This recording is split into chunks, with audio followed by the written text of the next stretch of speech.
बहुत से भक्तों का ये नेम रहता है कि सुबह जब भोजन तभी करेंगे, सबसे पहले रामायण जी का एक पाठ जरूर घर में करेंगे। ये नियम रहता है उनका रोजाना। यदि कहीं जल्दबाजी में जा रहे हैं तो ज्यादा नहीं, एक दो दुआ वहां पर पढ़ करके चले जाएंगे, लेकिन करेंगे डेली पाठ रामायण जी का। अब ऐसे एक भक्त थे, नित्य प्रतिदिन रामायण जी का पाठ किया करते थे। उनकी धर्मपत्नी बड़े गौर से, बड़े भाव से सुना करती थी। एक दिन और अपनी धर्मपत्नी जी के साथ में कहीं सफर करने के लिए निकल गई। अब महाराज स्टेशन पर पहुंच गए। स्टेशन पर पहुंच करके जैसे ही गाड़ी आई तो क्या किया उन्होंने, खुद तो जल्दबाजी में डिब्बे में बैठ गए और पत्नी को वहीं खड़ा छोड़ दिया। गाड़ी आगे निकल गई, पत्नी बेचारी नहीं चढ़ पाई, भीड़भाड़ बहुत ही ज्यादा थी। अब तो पूरे डिब्बे में देख लिया इधर उधर घूम करके, लेकिन कहीं भी कैसे भी पत्नी का पता नहीं चला। समझ में बात आई, हो सकता है स्टेशन पर रह गई खड़ी, बैठ नहीं पाई। अब क्या करूं?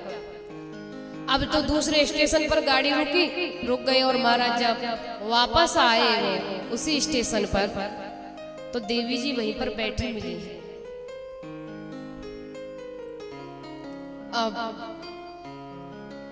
श्रीमान जी ने पूछा, क्यों देवी जी आप तो यहीं पर बैठी रह गए, आप मेरे साथ में क्यों नहीं चली? अब देवी जी को हंसी आ गई। बोले एक बात बोलूं, आपको बुरा न लगे तो, आप नित्य प्रतिदिन रामायण जी का पाठ करते हो। अच्छा, जब सुबह आप घर से चले थे तो जब आप कुछ एक चौपाई पढ़ रहे थे तो मुझे याद आ गया, और वो चौपाई ये थी कि सिय चढ़ाए चढ़े रघुराई, सिय चढ़ाए चढ़े रघुराई। तो आपने चौपाई पढ़ी कि हाँ देवी जी बिल्कुल पढ़ी। तो ये बताओ आपने फिर उसका पालन क्यों नहीं किया? आपको तो बस अपनी चिंता लग रही थी, खुद बैठ करके चले गए और हमको यहीं पर छोड़ दिया। जब सिय चढ़ाए चढ़े रघुराई आप इसमें रामायण में पढ़ रहे हो कि राम जी ने सर्वप्रथम सीता जी को जब नौका में नाव पे बैठे हैं ना, सीता जी को सबसे पहले वहां पर चढ़ाया है, उसके बाद में पीछे से आप चढ़े हैं और आप तो खुद बैठ करके चले, हमारा तो कोई ध्यान ही नहीं। तो इससे क्या मतलब रहा? राम का नाम लेना बुरी बात ना, राम का नाम लेना बुरी बात ना, काम उनके न करना बुरी बात है। वेद पथ पर हमेशा वो चलते रहे, कष्ट कितने सहे बोलो दिन रात है। राम का नाम लीजिए, लेकिन राम के बताए हुए मार्ग पर नहीं चलना, ये बहुत बुरी गलत बात होती है। राम सत्य के मार्ग पर, वेद मार्ग पर चलते थे हमेशा। यज्ञ के द्वारा उनका जन्म भी हुआ और संध्या हवन नित्य करते रहे। राम का जन्म भी हुआ था तो वो यज्ञ के द्वारा हुआ था,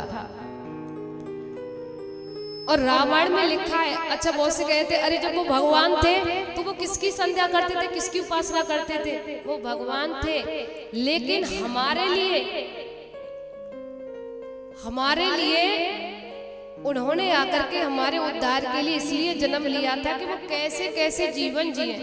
वो साधना करते थे, उपासना भी करते थे, जिससे कि लोग आगे चल करके साधना उपासना ईश्वर की किया करें। इसके लिए यज्ञ के द्वारा उनका जन्म भी हुआ और संध्या हवन नित्य करते रहे।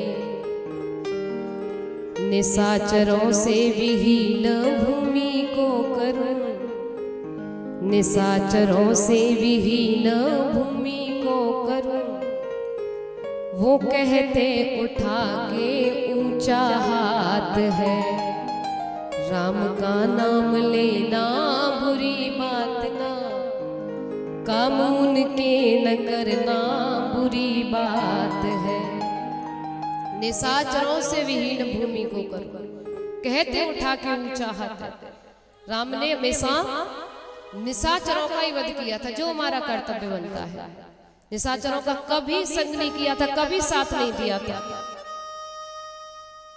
नीच तो हमेशा नीच ही रहता है, कितना भी उसे समझा लो लेकिन वो कभी नहीं भूलता है। तो निशाचरों का संहार करके सत्पुरुषों की रक्षा की थी, सत्पुरुषों की सहायता की थी राम ने, जो कर्तव्य बनता है। और हमारे भी जो आसपास में निशाचर नीच घूम रहे हैं, भटक रहे हैं, हमें कभी भी उनका साथ नहीं देना चाहिए, ना ही उनके पास में बैठना चाहिए। ऐसे लोगों से हमेशा सावधान रहना चाहिए, क्योंकि ऐसे लोग निशाचर किसे कहते हैं? राक्षसों। और राक्षस कभी सुधरते नहीं हैं।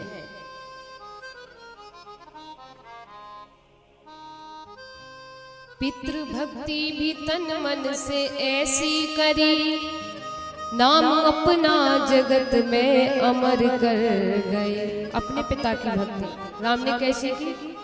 जगत में, संसार में नाम अमर कर दिया। जो पिता कहते हैं वो ही करते हैं।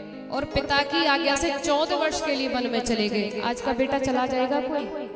2 दिन के लिए तो जाएगा नहीं। और 2 दिन की तो बात ही छोड़ो, आप एक गिलास पानी तो कोई ला करके देता नहीं, जाने की तो बात दूर रही। तो यहाँ पर पितृभक्ति के बारे में रामायण में बड़ा सुंदर उल्लेख आया है। सीखिए राम जी से कुछ, कैसे अपने पिताजी के वचनों का पालन किया था, कितने दुख कितने कष्ट उठाए थे। आजकल तो बोलने के तरीके नहीं है, पिता से कैसे बात करते हैं, उल्टे सीधे बोलते हैं, कुछ भी बोलते जाते हैं, समझती नहीं है। पिता एक देवता होता है, पालन करने वाला होता है। पितृभक्ति भी तन मन से ऐसी करी, नाम अपना जगत में अमर कर गए। पिता का बलिदान होता है हमारे लिए, उसका मूल्य हम कभी चुका नहीं सकते। पिता की भावना संतान के प्रति कैसी रहती है? हम भले भूखे रह जाए, खुद कैसे भी कपड़े पहन ले, कैसे भी रह ले, जो काम करने की उसने नहीं सोचा होगा ना अपनी औलाद के लिए, वो भी कर लेता है। ये पिता का हृदय होता है उदार। महानीच से नीच कार्य होगा वो भी करने को तैयार होगा, किसके लिए? अपनी औलाद के लिए। खुद नंगे पैरों घूम लेगा, लेकिन मेहनत मजदूरी करके अपने बेटे को जरूर चप्पल जूते पहनाएगा कि मेरा बेटा कभी नंगे पैर नहीं घूमना चाहिए। खुद अनपढ़ है और इसलिए मेहनत कर रहा है कि जो मेहनत आज मुझे करनी पड़ी है, इस मेहनत से कभी मेरा बच्चा सामना ना करे, इसलिए मैं उसे इतना पढ़ाऊं, उसके लिए इतनी मेहनत करूं कि वो किसी अच्छी सी नौकरी में लगे, कोई अच्छा सा बिजनेसमैन बने, कोई अच्छा सा आदमी बने, जिससे कि आज जो कष्ट पीड़ा ये काम करने में मुझे हो रही है, मेरी औलाद को नहीं होनी चाहिए। ये होता है पिता का बलिदान। भले भूखे रह जाएगा लेकिन संतान को कभी भूखे रहने नहीं देगा। अब ऐसे भी पिताओं का तुम तिरस्कार करो, अनादर करो, बहुत बड़ा पाप होता है। भगवान भी खुश नहीं रहते ऐसे प्राणियों से। पितृभक्ति भी तन मन से ऐसी करी, नाम अपना जगत में अमर कर गए। राज्य छोड़ा भरत को वो बन को चले, प्राण प्यारी सिया को लिए साथ है। राज्य छोड़ा भरत को वो बन को चले, प्राण प्यारी सिया को लिए साथ है।